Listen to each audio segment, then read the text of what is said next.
बहुत बहुत धन्यवाद और स्वागत है आप सभी विद्यार्थियों का। भाइयों, समास प्रकरण को लेकर आगे बढ़ते हुए आज हम लोग इस कक्षा में अध्ययन करेंगे द्विगु समास का। तो आइए हम लोग देखते हैं द्विगु समास को।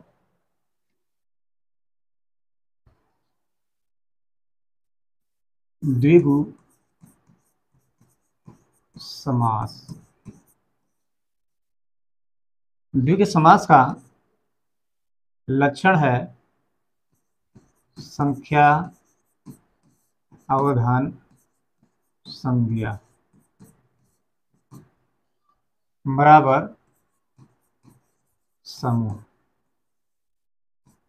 संख्या प्लस संज्ञा बराबर समूह। इसका मतलब कि द्विगु समास में जो पहला पद होता है वह संख्यावाची होता है और जो दूसरा पद होता है वह संज्ञा होता है, किंतु दोनों, पहला पद और दूसरा पद, ये दोनों मिलकर के समूह का निर्माण करते हैं। पहला पद इसका पहचान है, द्विगु समास का पहचान है, इसका अर्थ और परिभाषा भी यही है। द्विगु समास का पहचान क्या है? प्रथम पद संख्या होता है और द्वितीय पद संज्ञा होता है। दोनों पद मिल करके समूह का निर्माण करते हैं। इस प्रकार से हम इसकी परिभाषा लिख सकते हैं। जिस सामासिक पद में प्रथम पद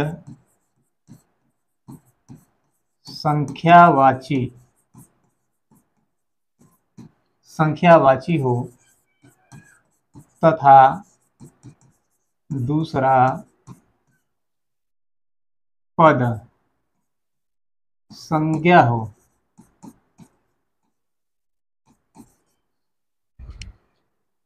और दोनों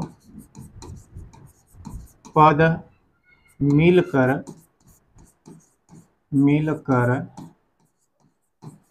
समूह का बोध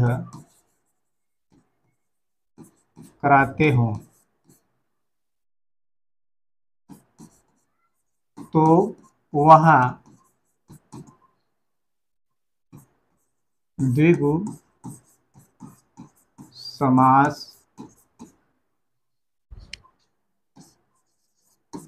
होता है। ठीक, जिस सामासिक पद में प्रथम पद संख्यावाची हो और दूसरा पद क्या हो? संज्ञा हो, और दोनों पद मिलकर के समूह का बोध कराते हो, तो ऐसे हर सामासिक पद में द्विगु समास होता है। यह जो समूह निर्माण की बात है, यानी पहला पद और दूसरे पद मिलकर के जो समूह का निर्माण करते हैं, तो यह समूह बनाने की जो प्रक्रिया है, यह द्विगु समास की अपनी निजी विशेषता है। द्विगु समास की यह समूह एक निजी विशेषता है। दोनों पद मिलकर के एक समूह का बोध कराते हैं। उदाहरण के लिए ले लीजिए द्विगु। इसको, यह सामासिक पद है, इसको, इसके दोनों पदों को यदि हम अलग करें तो होगा द्वि धन गु। ठीक, द्वि प्रथम पद और गु द्वितीय पद। द्वि का मतलब होता है दो, जो कि एक संख्या है। ठीक, द्वि का मतलब दो, जो कि एक संख्या है, और गु का मतलब होता है गाय। यह गाय क्या है? संज्ञा है। ठीक, ये दोनों लक्षण, प्रथम पद संख्या, यहाँ संख्या मिल गया, और द्वितीय पद क्या है?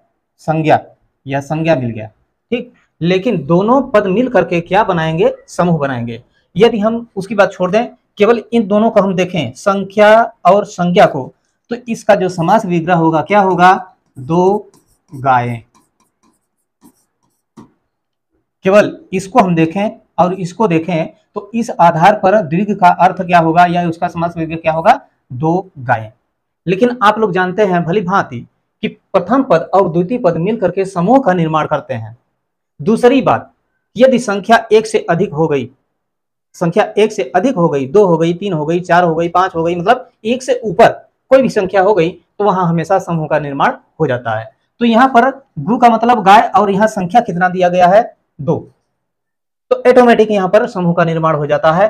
तो इस आधार पर देखा जाए तो यह जो समास विग्रह है यह क्या है, गलत है। ठीक है, यह क्या है, गलत है।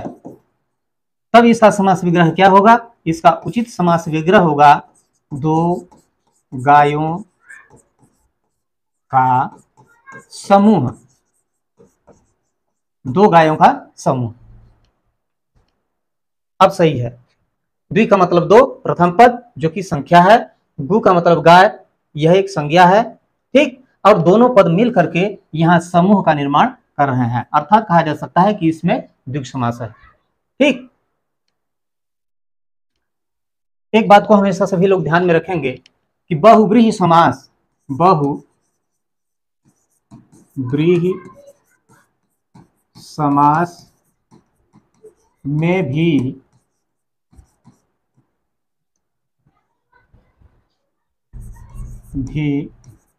प्रथम पद संख्यावाची होता है, किंतु उसका समास विग्रह बहुव्रीहि की रीति से इससे होना चाहिए। ठीक, बहुव्रीहि समास में भी प्रथम पद संख्यावाची होता है, लेकिन उसका समास विग्रह कैसा होना चाहिए, बहुव्रीहि की रीत के अनुसार, यानी बहुव्रीहि का जो नियम है उस नियम के अनुसार उसका समास विग्रह होना चाहिए, तब जाकर के वहां पर बहुव्रीहि समास होगा। और इसका नियम क्या है, इसके लिए हम थोड़ा सा केवल संकेत दे देना चाहते हैं। जैसे उदाहरण एक मिल गया, चतुर्भुज, चतुर्भुज, इसको, यह समासिक पद है, इसके दोनों पदों को अलग करें तो क्या होगा, चतुर या चतुर। ठीक, भुज, चतुह धन भुज। ठीक ना, चतुह का मतलब क्या होता है, 4, और भुज का मतलब भुजा। ठीक, यहां पर देखिए 4 भुजा, जिसके शरीर में 4 भुजाएं होंगी तो ये भुजाएं किसी समूह का निर्माण नहीं करेंगी। यदि करती भी हैं तो ये दोनों पद मिलकर के किसी तीसरे पद की ओर इशारा करते हैं। ठीक है ना, चतुः माने 4, भुजा, तो इसका समास विग्रह क्या होगा, 4 भुजाओं वाला, वाला या वाले, अर्थात, अर्थात कौन,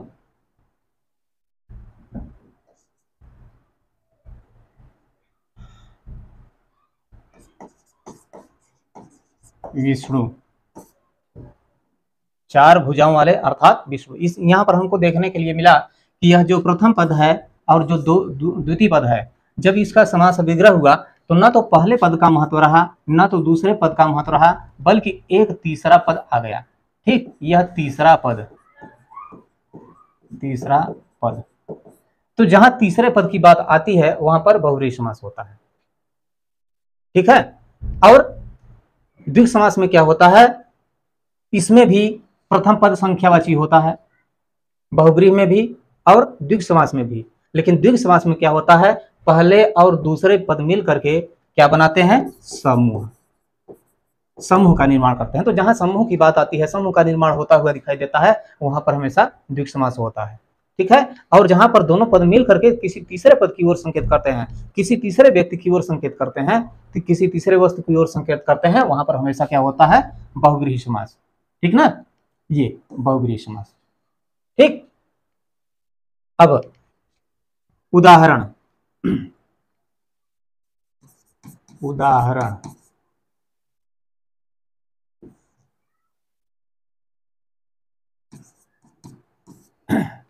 उदाहरण के लिए यदि हम लें दो राहा, दो राहा, यह समासिक पद है, इसको यदि हम अलग अलग करें तो दो धन क्या होगा, राहा, ठीक ना। दो क्या है, संख्या है, संख्या, और राहा का मतलब क्या होता है, रास्ता। यह क्या है, संज्ञा है। ठीक, इसके आधार पर इसका जो दो राहा है इसका समास विग्रह क्या होगा, दो राहों का समूह। ठीक, ये समास विग्रह हुआ। दो राह माने रास्ते, दो राहों का या दो रास्तों का समूह। पहला पद संख्या मिला, जो हमारा नियम है या जो द्विग समास का पहचान है, उस पहचान के अनुसार प्रथम पद संख्या और दूसरा पद क्या मिला, संज्ञा, और दोनों पद मिलकर के क्या बना रहे हैं, समूह। यानी यह क्या है, द्विग समास का उदाहरण है। इसी प्रकार से है दोबारा। दोबारा का क्या होगा, दो माने दो, बारह माने द्वार, दो द्वारों का समूह। दुविधा, दुविधा, दुविधा, दो का मतलब दो, विधा, दो विधाओं का समूह। इसी प्रकार से है त्रिरत्न। त्रिरत्न, तीन रत्नों का समूह। त्रि माने तीन, रत्न, तीन रत्नों का समूह। त्रिफला, त्रिफला, त्रि माने तीन, फला माने फल, यानी तीन फलों का समूह। त्रिकाल, त्रिकाल, त्रिकाल, त्रि माने तीन, काल, तीन कालों का समूह।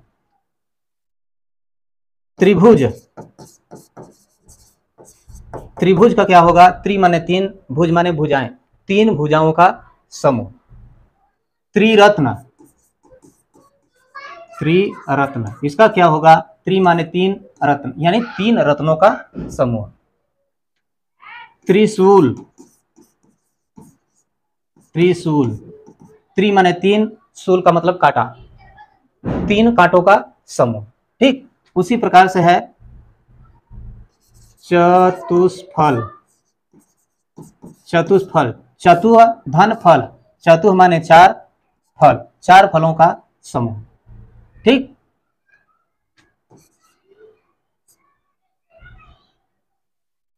चतुष्कोण, चतुष्कोण, चतुः धन कोण, चतुः माने चार, कोण चार कोणों का समूह। चौकोर, चौकोर, चौ धन कोर, चौ माने चार, कोर चार कोरों का समूह। ठीक, चौमासा, चौमासा, चौ पहला पद, मासा दूसरा पद, मासा का मतलब महीना, चार महीनों का समूह। ठीक,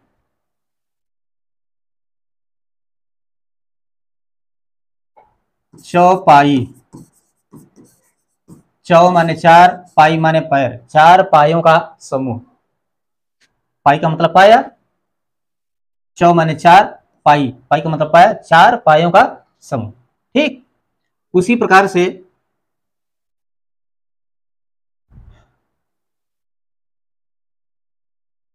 पंच भुज, पंचभुज, पंच माने पांच, भुज माने भुजा, पांच भुजाओं का समूह। ठीक, पंच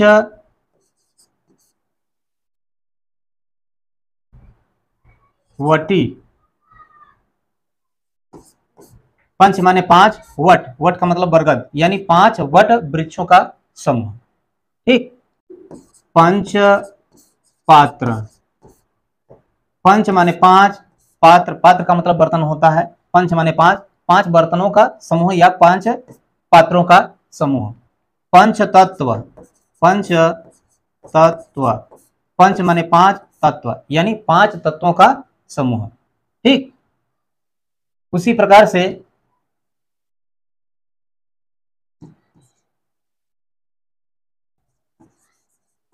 षष्ठभुज, षष्ठ माने छह और भुज का मतलब भुजाएं, समास विग्रह क्या होगा, छह भुजाओं का समूह। अष्टकोण, षष्ठ माने छह, कोण छह कोणों का समूह या समाहार। षड ऋतु, ऋतु षड माने छह, ऋतु, छह ऋतुओं का समूह। ठीक, इसी प्रकार से है सप्त सिंधु। सप्त माने सात, सिंधु माने नदियां, सात नदियों का समूह, सात नदियों का समूह। सप्त सिंधु, सप्त माने सात, सिंधु माने नदियां, सात नदियों का समूह।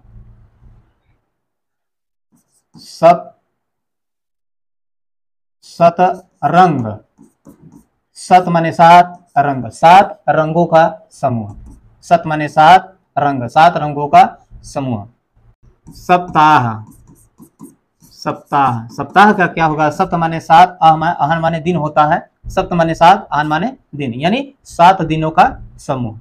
इसी प्रकार से है अष्ट कोण। अष्ट माने आठ, कोण, आठ कोणों का समूह। अष्ट माने आठ, कोण, आठ कोणों का समूह। अष्ट भुज, अष्ट माने आठ, भुज माने भुजाएं, आठ भुजाओं का समूह। अष्ट धातु, अष्ट धातु, अष्ट माने आठ, धात, आठ धातुओं का समूह। अष्ट धात, अष्ट माने आठ, धात, आठ धातुओं का समूह। अष्टांग,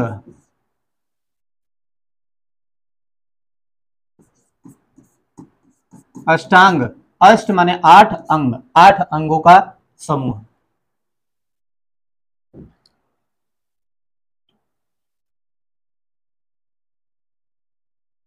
अष्ट, अष्ट रंग, अष्ट माने आठ, रंग, आठ रंगों का समूह। ठीक, उसी प्रकार से अगला है नव निधि। नव माने नौ, निधि नव निधियों का समूह या समाहार। नव रत्न, इसमें क्या होगा? नव पहला पद, रत्न दूसरा पद, नव रत्नों का समूह। इसके बाद है नव ग्रह। नवग्रह, नवग्रह, नवग्रह का क्या होगा? नव ग्रहों का समाहार। नव, नव गांव, नव का मतलब नौ यानी संख्या, गांव, नौ गांवों का समूह। ठीक, नौ गांवों का समूह। नवरंग, नवरंग, नौ संख्या, नौ रंग, नौ रंगों का समूह या। इसके बाद है दशक। दशक, दस अक, दशक 10 वर्षों का समूह। दशक का समास विग्रह क्या होगा? 10 वर्षों का समूह। इसके बाद है दशाब्दी। दशाब्दी, 10 धन अवधि, 10 संख्या हो गई, अवधि का मतलब होता है वर्ष, यानी 10 वर्षों का समूह। 10 संख्या और अवधि का मतलब वर्ष, यानी दशाब्दी का समास विग्रह क्या होगा? 10 वर्षों का समूह। ठीक, शताब्दी, शताब्दी, शत, शत माने सैकड़ा होता है, अवधि का मतलब होता है वर्ष। शत का मतलब 100 और अवधि का मतलब वर्ष। इसका मतलब, इसका समास विग्रह क्या होगा? 100 वर्षों का समूह। 100 वर्षों का समूह। ठीक, तो ये सारे के सारे उदाहरण द्विगु समास के ही हैं। क्यों? क्योंकि प्रथम पद संख्यावाची है, द्वितीय पद संज्ञा है, और दोनों पद मिला करके, यानी प्रथम पद प्लस द्वितीय पद, दोनों पद मिला करके क्या बना रहे हैं? समूह। ठीक है, एक विशेष बात आपको हमेशा ध्यान में रखना होगा कि कुछ उदाहरण ऐसे भी प्राप्त होते हैं, कुछ उदाहरण ऐसे भी प्राप्त होते हैं जिनमें ये प्रथम पद और द्वितीय पद का थोड़ा उलटफेर होता है। यानी जहां पर प्रथम पद में संख्यावाची को हमने बताया है, वहां पर कभी कभी ऐसा होता है कि द्वितीय पद में संख्यावाची हो जाता है। तो इसको हम लिख सकते हैं, कुछ उदाहरण ऐसे भी प्राप्त होते हैं जिसमें प्रथम पद संज्ञा और द्वितीय पद संख्यावाची होता है। हमने अभी तक जो पढ़ाया है या जो उदाहरण हमने बताया है उसमें प्रथम पद में संख्यावाची था और द्वितीय पद में संज्ञा था और दोनों पद मिल करके समूह का बोध करा रहे थे। लेकिन कुछ उदाहरण ऐसे भी प्राप्त होते हैं जिसमें द्वितीय पद में संख्यावाची होता है। जैसे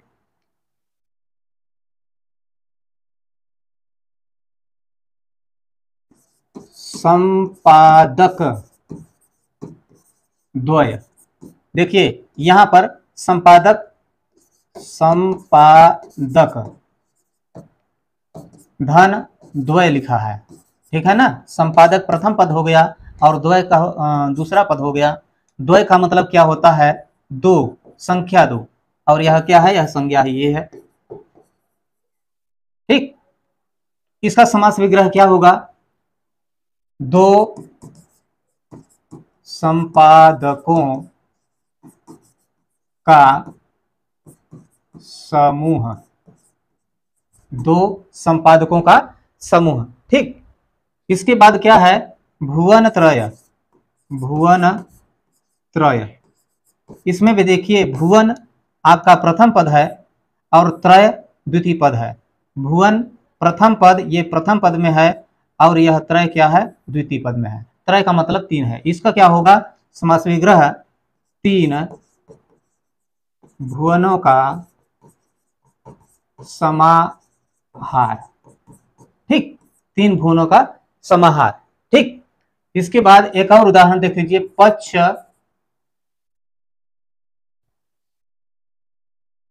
पक्ष द्वय। इसमें पक्ष और द्वय दोनों को अलग करें तो पक्ष धन द्वय होगा। द्वय का मतलब क्या होता है? दो पक्ष, यानी दो पक्षों का समूह, ठीक। तो ऐसे ऐसे भी उदाहरण प्राप्त होते हैं जहां पर कि द्वितीय पद में भी संख्यावाची होता है। यह पूर्णतः नहीं कहा जा सकता है कि केवल प्रथम पद में ही संख्यावाची हो। अधिकांश प्राप्त होता है प्रथम पद में संख्यावाची, लेकिन कुछ उदाहरण ऐसे भी हैं जो कि द्वितीय पद में भी संख्यावाची प्राप्त होते हैं, ठीक। तो ये रहा द्विगु समास। एक बात और सभी लोग ध्यान में रखेंगे, यदि कोई पुस्तक विशेष वाचक शब्द है, पुस्तक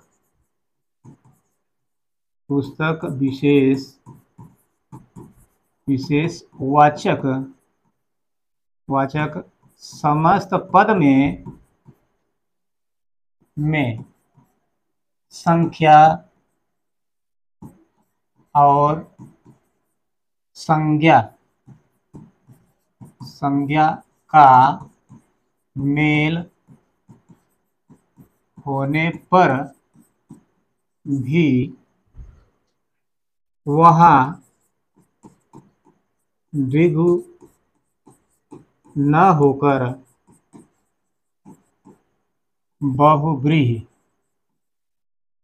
बहुव्रीहि समास होता है। इस बात को आप सभी लोग ध्यान देंगे। यदि कोई पुस्तक विशेष वाचक शब्द है, मतलब कोई सामासिक पद दिया हुआ है और उसको पढ़ने से ऐसा लगता है कि कोई पुस्तक विशेष वाचक है, जिससे किसी पुस्तक के विषय में जानकारी मिलती है, तो वहां पर द्विगु समास नहीं होगा। द्विगु समास नहीं होगा, बल्कि क्या होगा? बहुव्रीहि समास होगा, ठीक है। जैसे अष्टाध्यायी। अष्टाध्यायी को अलग अलग करेंगे। अष्ट धन अध्यायी, ठीक। ये पहला पद हो गया और ये क्या हो गया? दूसरा पद हो गया। अष्ट माने 8, अध्यायी का मतलब अध्यायों वाला, तो इसका समास विग्रह क्या होगा? 8 अध्यायों वाली पुस्तक पुस्तक। अब देखिए यहाँ पर समाहार नहीं हो रहा है, यहाँ पर समाहार नहीं होगा क्योंकि यह एक पुस्तक है, ठीक है ना। तो 8 अध्यायों वाली पुस्तक अर्थात अर्थात क्या होगा, पाणिनिकृत, पाणिनिकृत। ठीक, अष्टाध्यायी को किसने लिखा है, पाणिनि ने लिखा है, ठीक है। उसी प्रकार से दूसरा उदाहरण होगा पंचतंत्र, पंचतंत्र। ठीक, पंच माने 5 और तंत्र ये संख्या हो गया 5 तंत्रों वाला, ठीक है ना। तंत्र का मतलब सूत्र भी होता है 5 तंत्रों वाली पुस्तक विशेष। अर्थात पंचतंत्र किसने लिखा है, विष्णु शर्मा ने, विष्णु शर्मा। ठीक, पंचतंत्र 5 तंत्रों वाली पुस्तक विशेष अर्थात विष्णु शर्मा कृत, कृत माने किया गया, विष्णु शर्मा के द्वारा किया गया, ठीक है ना। उसी प्रकार से है पंचवटी, पंचवटी, पंच माने 5, वटी, वटी का मतलब क्या होता है, वट वृक्ष, ठीक है ना। 5 यहां पर देखिए ध्यान दीजिएगा, पंच माने 5, वटी का मतलब वट वृक्ष भी होता है, तो 5 वट वृक्षों का समूह भी हो सकता है, लेकिन यहाँ पर 5 वट वृक्ष जो दिखाया जा रहा है, बताया जा रहा है, वह एक स्थान विशेष से संबंधित है, ठीक है। तो यहाँ पर द्विग न होकर के क्या होगा, बहुव्रीहि समास होगा। पंचवटी जहां पर राम सीता और लक्ष्मण रह रहे थे, ठीक ना। तो पंचवटी, पंचवटी में भी क्या है, बहुव्रीहि, बहुव्रीहि एक स्थान विशेष, स्थान विशेष, ठीक है ना। यह स्थान विशेष हो गया। अभी हम पुस्तक विशेष के विषय में बता रहे हैं, ठीक ना।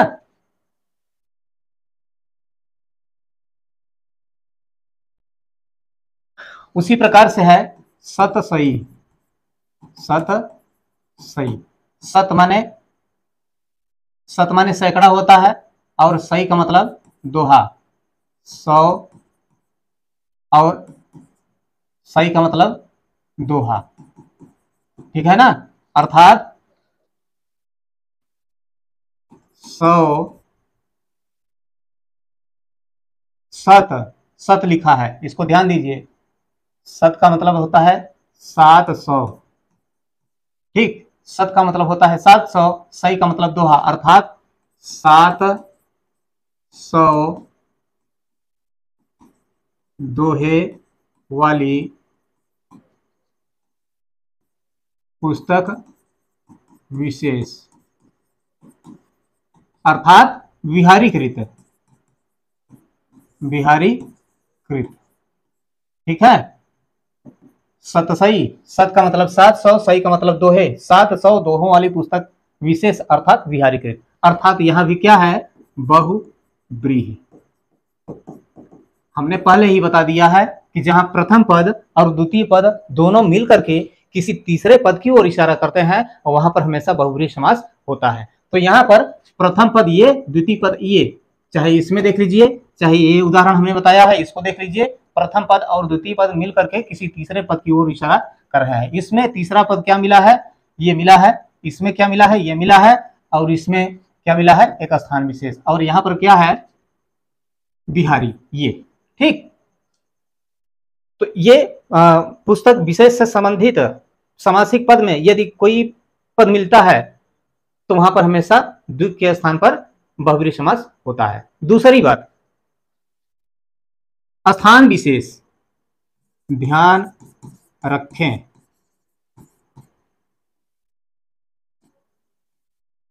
स्थान विशेष वाचक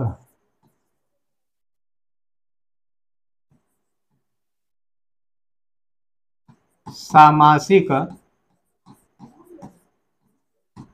पदों में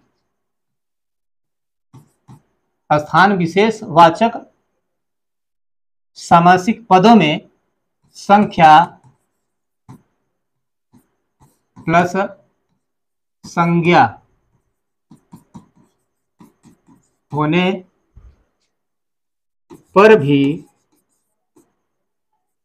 द्विगु न होकर बहुव्रीहि समास होता है। ठीक, स्थान विशेष वाचक यदि कोई सामासिक पद है और उसमें एक पद, प्रथम पद यदि संख्यावाची है और संज्ञा का मेल भी है, जो कि नियम के अनुसार संख्या और संज्ञा का मेल होने पर समूह का निर्माण होता है और वह द्विगु समास का उदाहरण होता है। लेकिन यहाँ पर यदि स्थान विशेष वाचक कोई समासिक पद दिया हुआ है और उसमें भी संख्या और संज्ञा का मेल है, तो वहां पर द्विगु समास नहीं होगा, बल्कि क्या होगा, बहुव्रीहि समास। जैसे छत्तीसगढ़। ठीक, 36 एक संख्या है, 36 गढ़, गढ़ का मतलब होता है स्थान, एक स्थान विशेष, ठीक ना, एक स्थान विशेष। जब यहाँ स्थान की बात हो गई, तो ऑटोमेटिक यह क्या होगा, बहुव्रीहि। ठीक, उसी प्रकार से है पंजाब। ठीक है, पंजाब भी एक स्थान विशेष है। इसका जब संधि विच्छेद करेंगे या दोनों पदों को अलग अलग करेंगे तो क्या होगा, पंच धन आब। पंच माने 5 होता है, आब का मतलब होता है नदियां। ठीक है ना, पंच माने 5, आब माने नदियां, अर्थात पंजाब का समास विग्रह क्या होगा, 5 हैं नदियां जहां, अर्थात क्या हुआ, यह भी एक स्थान विशेष। ठीक, यह भी एक स्थान विशेष हुआ। उसी प्रकार से एक पहले हमने उदाहरण जो बताया है, पंचवटी। 5 वट वृक्षों का जहां समाहार हुआ था, वहां समाहार हुआ 5 वट वृक्षों का समूह है जहां, अर्थात एक स्थान विशेष।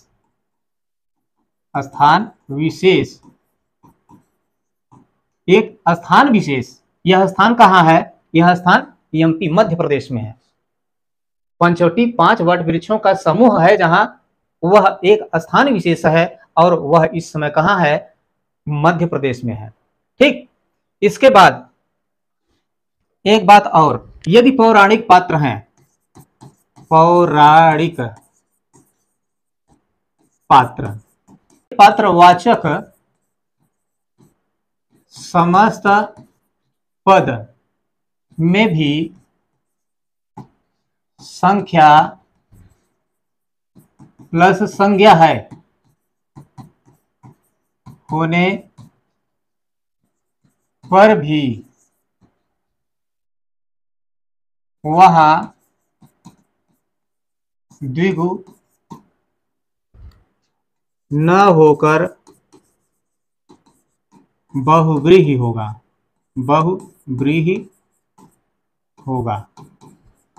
ठीक है ना, यदि कोई पौराणिक पात्रों का नाम आता है किसी सामासिक पद में, तो वहां पर क्या होगा, द्वि के स्थान पर बहुव्रीहि समास होगा। जैसे कि त्रिनेत्र, त्रि माने 3 होता है, नेत्र। ठीक, इसका समास विग्रह क्या होगा, 3 हैं नेत्र जिनके, अर्थात कौन, अर्थात शंकर जी। अगला उदाहरण, चतुरानन, रानन। ठीक, संधि विच्छेद इसका क्या होगा? चतुः धन आनन। चतुः माने चार, आनन माने मुख, अर्थात चार है आनन जिनके, जिनके अर्थात कौन? चतुः माने चार, आनन चार है मुख जिनके, अर्थात ब्रह्मा जी, ब्रह्मा जी। यहां भी देखिए, प्रथम पद और द्वितीय पद मिल करके तीसरे पद की ओर संकेत कर दिए, और यह पौराणिक पात्रों की श्रेणी में आते हैं। उसी प्रकार से है पंचानन, पंचानन, पंच धन आनन। ठीक, पंच पांच, आनन माने मुख। पंच माने क्या होता है? आनन, और पंच माने पांच, आनन का मतलब मुख। ठीक है ना? अब इसका समास विग्रह क्या होगा? पांच है जिनके आनन, आनन अर्थात कौन? शिव जी, शिव जी। ठीक है, इसी प्रकार से त्रिनेत्र भी है, त्रिनेत्र तीन है नेत्र जिसके, अर्थात शिव जी त्रिलोचन, त्रिलोचन। त्रि माने तीन, लोचन का मतलब नेत्र, तीन है नेत्र जिनके, अर्थात शिव जी। चतुर्भुज, चतुः माने चार, भुज माने भुजाएं, चार है भुजाएं जिनके, चार है भुजाएं जिनके, अर्थात कौन? विष्णु। ठीक, तो ये सब पौराणिक पात्र हैं। तो जहां ऐसी समस्या आती है कि जहां पौराणिक पात्र मिले, फिर से सुन लीजिए, जहां पर स्थान विशेष वाचक कोई शब्द हो, या पुस्तक विशेष वाचक शब्द हो, या पौराणिक पात्र विशेष वाचक शब्द हो, मतलब सामासिक पद हो, और उनमें एक पद संख्यावाची हो, तो वहां पर द्विग समास होते हुए भी वहां पर बहुब्रीहि समास होता है, न कि द्विग समास होता है। क्यों? क्योंकि द्विग समास एक समूह का बोध कराता है, और बहुब्रीहि समास होता है वो इसके दोनों पद मिलकर के किसी तीसरे पद की ओर संकेत किया करते हैं। इसी के साथ आज का पाठ समाप्त होता है। पुनः मिलेंगे अगले वीडियो में।